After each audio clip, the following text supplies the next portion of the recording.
Tole je prvo tekmovanje v akrobatskem rock'n'rollu tedaj 7-letne Evelin in 12-letnega Mateja.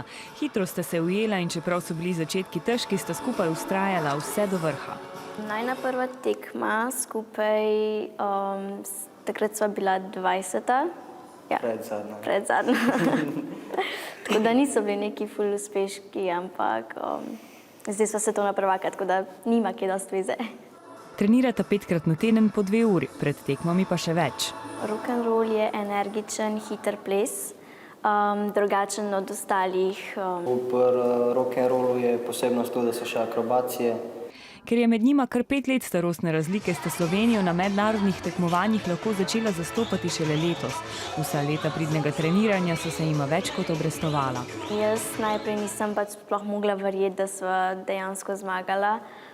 Počutila sem se najbolj veselo, kar sem se kdarkoli že.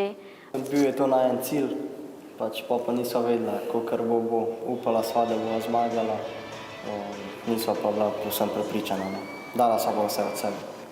Poleg intenzivnih treningov pa si oba rada vzameta čas za druženje s prijatelji.